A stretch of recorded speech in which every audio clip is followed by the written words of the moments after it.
안녕하십니까. 주간 핵심 정치 쟁점을 되짚고 분석해보는 신경민의 정면 돌파 4회로 찾아뵙습니다. 예, 저는 김효은입니다. 신경민 의원님 나오셨습니다. 네, 안녕하세요. 네, 옆에 황 작가님 나오셨습니다. 네, 안녕하십니까. 반갑습니다. 네, 바로 시작하겠습니다. 일본발 후폭풍이 매우 거세고 있습니다. 한일 정상회담의 득실과 파장의 첫 번째 주제입니다. 윤석열 대통령이 모든 걸 다 걸고 일본에 갔다 왔다라고 했는데요. 지금 대통령의 그런 기대와는 다르게 지금 국민 여론은 굉장히 안 좋은 것 같습니다. 예.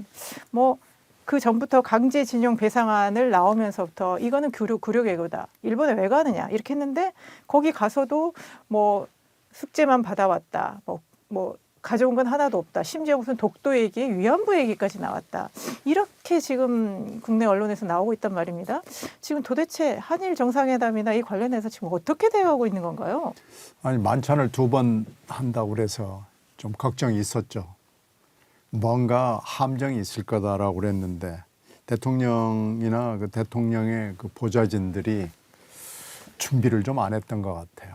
우리는 만찬 2번이면 되게 친하고 네. 좋은 일인 줄 알았더니. 그런데 그 일본 사람들은 함정을 파놓고 거기서 하여튼 모든 현안, 특히 제일 어려운 현재의 현안을 딱 들이밀었고 거기서 대통령이 기습을 당한 거죠. 습격을 당해서 아마 어버버버하고 원론적인 대응을 못해서 가장 어려운 문제 중에 하나가 독도 문제, 그리고 2015년에 위안부 합의, 그리고 그 이후에 이어진 파기 이런 거 아니겠어요? 어려운 얘기를 쉽게 꺼내가지고 그냥 뭔가 적당히 넘어가는 이런 멘트를 따는 것을 목표로 했던 거 아닌가 싶고요. 문제는 지금 대통령이 일본에 대한 인상기적 이런 것만 가지고 덤벼들었어요. 그러니까 60년대 어렸을 때 가졌던 일본에 대한 좋은 느낌, 그리고 아버지가 유학을 했을 때 느꼈던 오므라이스에 느낌, 대한 좋은 기억. 이런 걸 가지고 쉽게 달라들었는데 일본은 그 이후에 엄청 많이 변했고요. 특히 아베 이후에 일본은 그 이전의 일본과도 또 달라졌습니다. 아베는 돌아갔지만 극보수화된 일본은 그대로 지금 있는 거죠. 그 아베는 빤합니다. 일본의 한국 지배는 합법이었다라는 거, 그리고 65년도에 청구권 협정으로 모든 것이 끝났다라는 거, 그리고 사과는 더 이상 없다. 이런 3가지 기조 위에서 앞으로도 나갈 것이고요. 지금 이번에도 우리 쪽에서 그렇게 김대중 선언을 한 번이라도 좀 읊어달라고 그런 거 아니에요? 그러니까 그걸 거부했다는 얘기는 하기 싫다는 거죠. 이번에 완전히 당하고 왔는데 문제는 이제 4월 지방선거 이후에 일본이 그러면은 선거 이후에 뭔가 다른 모션을 취해 줄 것이냐 하는 건데 저는 거의 가망성이 없다고 봅니다.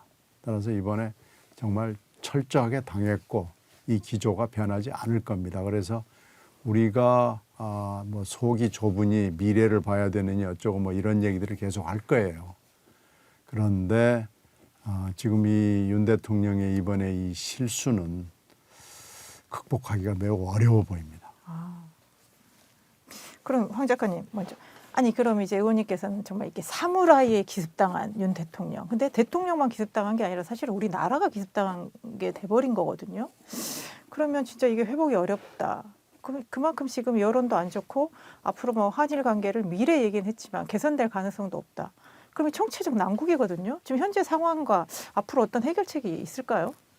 그 의원님 말씀하신 것처럼 일단 기대 이하의 성과가 나온 건 맞는 것 같고요. 그리고 김대중 오부치 선언에 준하는 사과 성명, 즉 직접 기시다 총리가 행하는 발언을 듣고 싶었는데 역대 내각의 입장을 전체적으로 계승한다라는 식으로 그냥 가름해 버렸거든요. 그래서 말씀하신 대로 정상회담 전에 사전 조율상에서 좀 미비가 있었다. 하지만 이걸 윤석열 대통령은 외교와 그리고 정치에 좀 문외한인 사람이기 때문에 이거 그냥 밀어붙여서 내가 가서 만나면 해결된다라는 막연한 기대를 가지고 있었던 것 같습니다. 그리고 윤석열 대통령이 이렇게 몰아붙인 배경에는 저는 세 가지가 있다고 생각하는데요. 첫 번째는 히로시마에서 열리는 G7에 초청받고 싶다라는 그런 개인적 야망이 있는 것 같고, 그리고 미국 4월 달에 예정돼 있는 한미 정상회담 전에 미국의 압박, 그래서 미국에 가서 대통령과 정상회담 했을 때 또 초라한 그런 결과로 돌아오기보다는 미국이 지속적으로 뭐 미국의 국무부 부장관 웬디 셔먼을 중심으로 압박해 왔던 부분에 대해서 어느 정도 미국에 먼저 답을 한 게 아닌가. 그래서 일본하고 관계를 트면서 미국이 원하는 선물을 하나 했다라고 보고요. 그리고 문재인 대통령이 하지 못했던 것을 나는 할 수 있다라는 걸 보여주고 싶었던 과욕의 비전의 결과다라고 생각합니다. 우리 허 작가님 공부 많이 하셨습니다. 예. 이거 공부하느라고 밤새웠습니다. 우리 보통 상식인데, 네. 웬디 셔먼. 웬디 하면 굉장히 착한 이 느낌이 좀 드는데, 되게 세게 나오는군요. 그래서 이런 여러 가지가 결합이 돼서 이번에 윤 대통령이 너무 서둘고 무리수를 쓰지 않았나. 이제 그런 게 그 전부터 예측이 있었단 말이에요. 이게 결국은 국정 지지도로 바로 나오지 않습니까? 3주 연속 하락이 나오고 있어요. 한 3주 전인가 한참 이제 뭐 건설 폭력 뭐 이런 거 밀어붙이니까 40%를 살짝 돌파했고, 그때 상당히 대통령실에서 좀 힘이 받는 그런 느낌도 있었는데, 지금 국정 지지도는 이렇게 하락하고 있고, 신원님 말씀하신 것처럼 회복될 가능성이 없고, 그러면 지금 우리 민주당은 어떻게 이것을 이 정부를 견제하면서 좀 대안을 낼 수 있을까요? 민주당으로서는 사실 좋은 기회죠. 그리고 이재명 대표의 큰 그 전략 중에 하나는 윤 대통령의 실정, 그리고 윤 대통령의 약점을 파고드는 것과 민생을 우리가 카드로 뽑아들면서 압박을 하면은 우리 당의 지지도도 높아지고 이재명 대표도 살 길이 있을 거다라는 게 큰 방향이거든요. 근데 이번에 이 대일 굴욕 외교는 정말로 좋은 카드입니다. 이건 뭐 온 국민이 다 동의할 수밖에 없는 그런 큰 이슈였고, 여기에 윤 대통령이 버럭 화를 내면서 지금 나를 따르라 그러고 갔는데 아무도 사실 안 따라가주는 이런 형국이니까 참 좋은데요. 아마 윤 대통령이나 그쪽 국힘당 쪽에서 보면 이것을 빨리 국면을 벗어날 수 있는 카드를 생각할 수밖에 없는 국면이 전개되고 있습니다. 뭐 여러 가지가 있습니다만은 아마 체포동의안 문제가 지금 2차가 예정이 되고 있으니까요. 지금 1차 체포동의안 문제는 기소로서 일단은 마무리 짓고 2차 체포동의안을 빨리 움직이려고 할 가능성이 전 높다고 봅니다. 하여튼 국면 전환 카드를 신속하게 뽑으려고 할 것 같아요.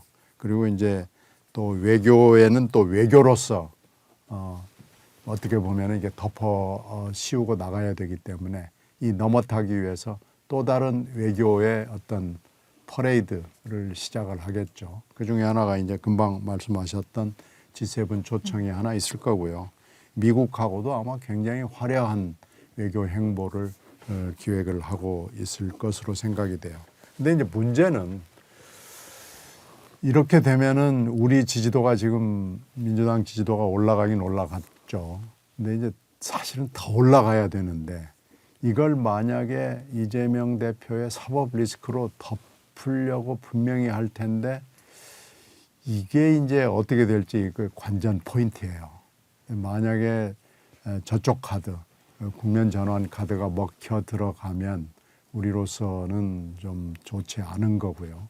앞으로 이게 어떻게 진행될지 대단히 중요한 대목이라고 생각합니다. 그러니까 양쪽이 다 난국인 것 같아요. 윤석열 대통령이 지금 거의 대선 한 1년 동안 너무나 많은 것들을 못하고 있는 걸 많이 보여줬고, 또 민주당은 민주당대로 이재명 대표의 사법 리스크를 둘러싼 당 내용이 너무 이제 계속 진행이 되고 있는 그런 상황인데, 그러면 황 작가님 지금 그래도 어쨌든 간에 그러면 정부는 국면 전환이란 카드를 나올 것이고 그러면 민주당은 민주당대로 하는데 지금 이제 한일 그 회담 굴욕 외교라고는 하지만 막상 또 규탄 집회나 이런데 그 화면을 보고 그렇게 사람이 많지는 않더라고요. 그래서 지금 민주당이 그런 어떤 장외 투쟁이랄까 이런 정치적인 투쟁을 어떤 식으로 좀 해 나가는 것이 국민과 여론과 좀 같이 갈 수 있을까요? 민주당은 아마 지금 대일 외교 그리고 강제징용에 관련된 배상에 관련된 정부의 조치에 대해서 이 시위를 지속성을 가지고 끌고자 하는 그런 노력이 있을 것 같고요.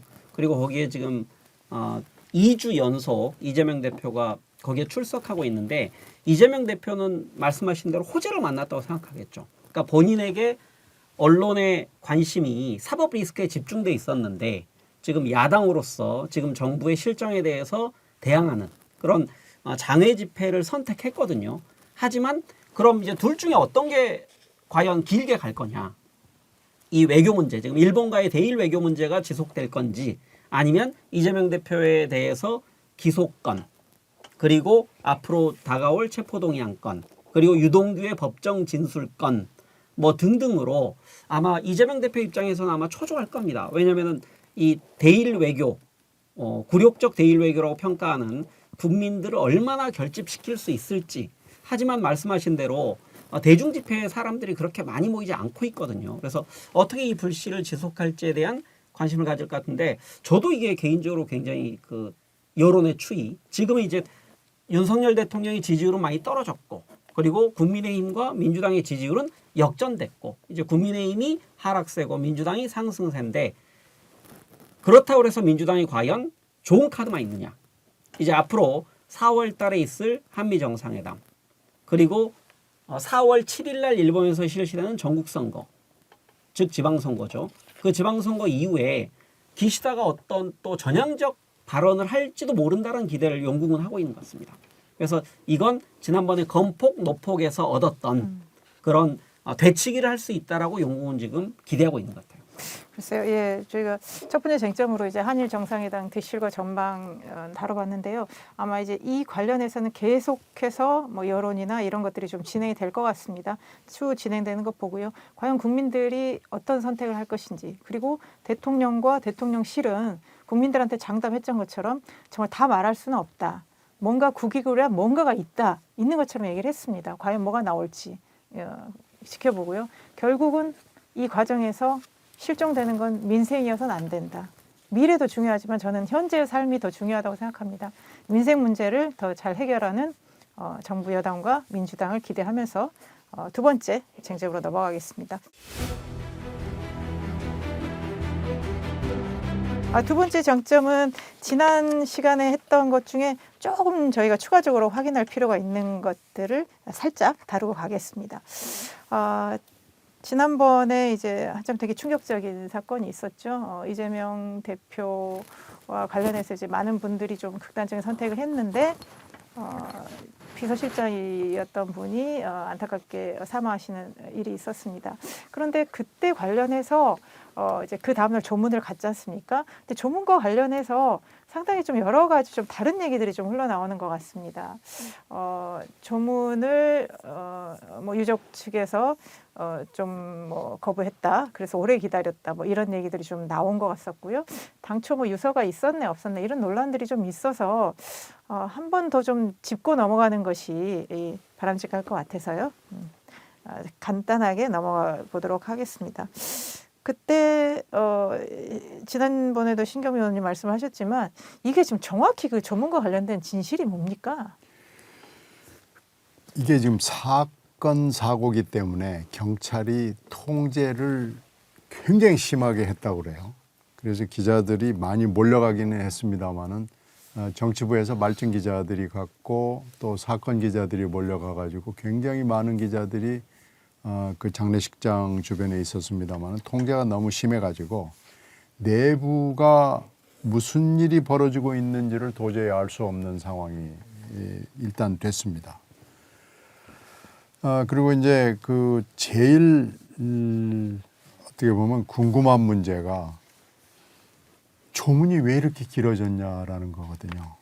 근데 이제 조문을 가겠다고 처음부터 이재명 대표 측에서 생각을 했던 건 아닌 것 같아요. 3월 9일 밤에 이제 사망했다는 얘기는 들어왔는데 3월 10일 아침에 경기도 현장 최고위원회에서 이재명 대표가 모두 발언을 통해서 이 모든 것이 경찰 때문에 생긴 거지 이재명 때문이 아니냐라고 큰 소리를 빵 칠 때까지만 해도 유서가 없는 것으로 돼 있었습니다.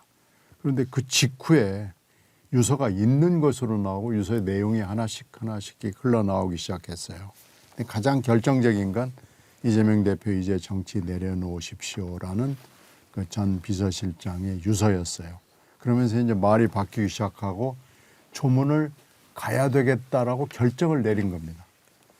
근데 문제는 유가족들이 조문을 거부하는 거예요. 그러면서 이제 조문이 왜 안 되느냐에 대해서 설명을 주 유가족들이 준비가 안 됐다느니 또 뭐 부검영장 문제가 있어서 소란스러웠다느니 그랬는데 실제로 그 안에서 있었던 사람들의 얘기를 종합해 보면은 조문은 진행이 됐습니다. 그래서 같이 그때 1시 무렵부터 이재명 대표 일행이 현장에 도착을 했는데 한민수 대변인, 천준호 비서실장, 김남국 의원 등은 오후 1시에 조문을 했고요. 박찬대 최고위원도 4시에 조문을 했고요. 성남시의원이나 그 GH, 노조위원장 등등 GH 간부들도 그 비슷한 시간에 조문을 다 했어요. 그러니까 이것부터 지금 거짓말이 된 겁니다. 그러면서 장례 절차가 늦어졌다 이렇게 핑계를 댔는데 그게 아니고요. 특히 부인이 아마 제일 그 조문을 거부했던 분 아닌가 싶어요. 그래가지고 결국은 6시간 이상 지연이 된 뒤에 7시쯤 해서 23분 조문을 한 걸로 되어 있는데 유가족들이 조문을 거부한 이유는 뻔하죠. 죽음의 원인을 제공한 사람의 조문을 받을 수는 없다라는 거죠. 그런데 이제 제가 공당으로서 해서는 안 되는 일인데 이렇게 통제가 되는 상황인 것을 이용을 해가지고 기자들이 내부 돌아가는 상황을 전혀 모르는 걸 이용을 한 거죠. 한민수 대변인이 완전히 금방 설명한 대로 거짓말을 한 겁니다. 그래서 그 거짓말이 그대로 보도가 됐어요. 그 부검영장도 문제가 되질 않았습니다. 부검영장은 보면은 경찰은 이건 기계적으로 부검영장을 신청할 수밖에 없고 검찰은 부검영장을 허용하지 않기로 그렇게 이미 결정이 돼 있었기 때문에 이것도 아무 문제가 없었던 겁니다. 그런데 조문을 무조건 가야 되겠다고 결정을 한 이유는 유서 때문입니다. 그리고 지금 이번에 이 죽음이 이번이 4번째잖아요. 근데 이 이재명 당대표의 멘트가 그 사이에 썩 좋지가 않았어요. 이것 때문에 굉장히 많은 비판과 비난을 받았는데 이번에는 무조건 그렇죠. 예. 하여튼 죽어도 조문을 한다. 그러니까 상당히 조문에 집착한 그런 이건- 모습을 보였던 거죠. 이건 예. 유가족의 입장에서 특히 부인의 입장에서 봤을 때는 하늘이 무너지는 일인데 조문을 해야 되겠다고 사실상 거의 압박, 강박, 테러를 한 거나 마찬가지입니다. 이건 정말로 이 유가족들에게 해서는 안 되는 일을 한 거 아닌가 싶고요. 이걸 저는 사과해야 된다고 봅니다. 그리고 거짓말 브리핑한 것도 저는 사과해야 된다고 보고요. 조문을 이렇게 꼭 해야 되겠다라고 한 것은 유가족들을 정말로 2번 상심을 하게 하고 얼마나 아팠겠어요. 그래서 이 부분은 인간적으로 해서는 안 되는 일을 한 거라고 봅니다. 그러면 이제 그 전 실장님 돌아가신 이후에 그러면 그 이재명 대표의 발언의 변화나 민주당 상황을 쭉 이어서 이제 가도록 하겠습니다. 그때 보면 그렇게 이제 대변인이 거짓말하면서까지 이제 조문을 했고요. 그러고 나서도 이재명 대표가 딱히 이분에 대해서 어떤 입장 표명을 안 했어요. 그런데 한 돌아가시고 일주일 정도 지나서 5일 지난 뒤. 그런가요? 네. 이제 당원과의 대화 형식을 빌어서 얘기를 했습니다. 여러 가지 얘기를 한 거죠. 이제 그때 뭐 극성 어떤 열렬 지지자들의 과한 무슨 트럭 시위랄지 이런 것들에 대한 의견도 좀 있었고요. 그리고 어떤 방식이든 책임을 지지 않을 수 없는 안타까운 상황이다라는 얘기를 했고요. 또 뭐 정말로 길게 멀리 넓게 봐야 된다. 내년 총선 결과는 대한민국과 민주 진영 운명을 결정할 것이고 개인 이재명 인생도 결정 날 거다. 무슨 수를 써더라도 이겨야 된다라고 했습니다. 황 근데 작가님 먼저 의견이. 이걸 좀 짚고 가면요. 저는 이제 사건이 일어나고 조문하고 나서 5일 뒤, 그러니까 15일 날 이렇게 당원들과의 대화에서 당원존에서 라이브하면서 그런 식으로 얘기했잖아요. 네. 제가 어떤 방식이든 책임을 지지 않을 수 없는 안타까운 상황. 근데 저는 이거 비겁한 변명이라고 생각합니다. 즉 애매해요 표현이. 발인 날 예. 본인은 장외 집회에 참석하면서 발인 때 이런 성명을 제가 발표했다면 저는 이해합니다. 장례식장 동안에. 근데 왜 그러면은 이재명 대표는 이렇게 조문 작전이라 불릴 정도로 그렇게 기자들이 소위 말진 기자들이 한다는 버티기를 하면서 조문을 할 수밖에 없었냐. 그 전에 이재명 대표 주변에 관련된 자살 사건에 관련된 전력 때문에 그렇다고 생각하거든요. 그래서 2021년 12월 10일에 유한기 전 성남 도시개발공사 개발사업본부장이 사망했을 때 어쨌든 명복을 빈다라고 얘기합니다. 참 아니 어쨌든, 자기 주변에 사람이 죽었는데 어쨌든이란 이건 정말 마음을 다해 명복을 빈다라고 표현하는 게 사람의 도리거든요. 그리고 그 다음에 이제 김문기 씨가 돌아가셨을 때 12월 21일 이때는 위로 외에 특별히 드릴 말씀 없다. 이 유가족들 입장에서 얼마나 이게 화나는 발언입니까? 그리고 법카 의혹에 관련돼서 기무사 출신의 그 분이 네. 사망했을 때는 나와 무슨 상관이 있냐. 참 어처구니 없다. 분노할 일이죠. 그리고 전용수 비서실장 사망 초반에 의원님 말씀하신 것처럼 검찰의 칼질, 정말 그렇죠. 미친 칼질 때문에 이런 일이 벌어졌다라고 유서가 없다라는 걸 전제하에 발표를 했는데 나중에 이제 이에 분노한 유족들이 아마 유서 내용을 공개한 것 같습니다. 기자들에게. 그래서 조문을 안 할 경우에는 더욱더 궁지에 몰리는 상황이기 때문에 조문할 수밖에 없었고 그 과정에서 뭐 한민수 대변인, 박찬대 의원, 김남국 의원 등등이 지나친 압박을 가했다.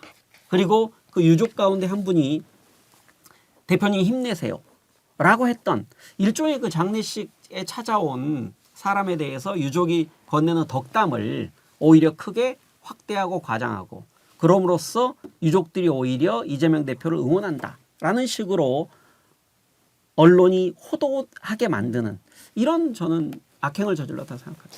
이재명 대표가 이제 미션을 주었겠죠. 조문을 기필코 성사시켜라라고 했는데 그 이게 어떻게 보면은 이제 무리한 작전 아니겠어요. 네. 근데 이걸 이제 실행한 사람들도 저는 이걸 반성을 해야 된다고 봅니다. 명단 그리고, 불러드릴까요? 네. 한민수. 한민수, 전준호, 김남국, 아유 이게 박찬대. 조문에 작전이 붙는다니 참. 네, 그리고 이제 더군다나 한민수 대변인은 브리핑을 아예 처음부터 끝까지 거짓말로 브리핑을 했는데 이것이 과연 대표를 위하고 민주당을 위하는 길일까요? 이건 인간으로서 해서는 안 되는 짓을 했고요. 아니 뭐 정치도 좋고 다 좋은데 저희들이 그 세월호 사건이나 특히 이번에 이태원 참사 같은 걸 겪으면서 국힘당 쪽에 실망하는 것은 인간으로서 저렇게 대응을 하면 될까 하는 대목이거든요. 근데 우리가 우리 당의 지도부를 하는 사람들이 더군다나 입이라고 하는 대변인이 이렇게 인간으로서 해서는 안 되는 일에 가담을 하고 그게 아무리 대표라고 할지라도 이렇게 강행을 하고 그 작전에 임무 완수했습니다. 라고 이렇게 달려드는 게 저는 좀 이거 이래서 될까? 그리고 이게 생각이 삼자의 듭니다. 죽음이 아니잖아요. 그렇죠. 비서실장이면 가장 측근입니다. 아마 그렇죠. 나 저 사람 잘 기억이 안 나는데 하고 싶었을 거예요. 근데 비서실장을 그렇게 얘기할 수는 없잖아요. 그럼요. 김문기 그분은- 씨하고는 다르잖아요. 그렇죠. 그리고 또 거기다 그분은 또 성남시에서부터 인연이 깊어서 그러니까요. 일부러 경기도까지 지사 됐을 때 같이 오신 분이거든요. 그런데 이렇게 조문 작전 그 유서도 이제 유가족들이 다 읽어보고 다 알 거 아니겠어요. 그 이분이 왜 죽었는지 이때 죽을 수밖에 없는 이유가 있는 겁니다. 이 사람은 철저하게 고립감 속에서 그리고 어쩔 수 없는 상황에서 이 사람 이분은요 거의 핵심적 공범이기 때문에 평생 교도소에서 살아야 됩니다. 이건 엄청나게 큰 죄인이거든요. 그리고 별로 이렇게 여유가 없는 것 같은데 연금을 유지하기 위해서는 기소되기 전에 자기 생을 정리하는 게 좋다고 판단한 거예요. 그러니까 얼마나 안쓰러운 겁니까? 그런 거에 대해서 정말 일말이라도 인간적인 연민과 책임감이 있다면은 조문 작전을 이렇게 하고 그것을 지시를 하고 또 이 지시에 철저하게 따라가고 이래서는 안 됩니다. 이게 민주당이 이래서 되겠습니까? 예, 그 민주당의 그 이후의 후폭풍은 또 거세고요. 지금 또 잠시 윤석열 정부의 실정으로 인해서 그게 약간 뒤로 물러나 있는 것 같은데요. 그 후폭풍은 여전히 진행이 중입니다. 그거에 대해서 또 본격적으로 다뤄보도록 하겠습니다.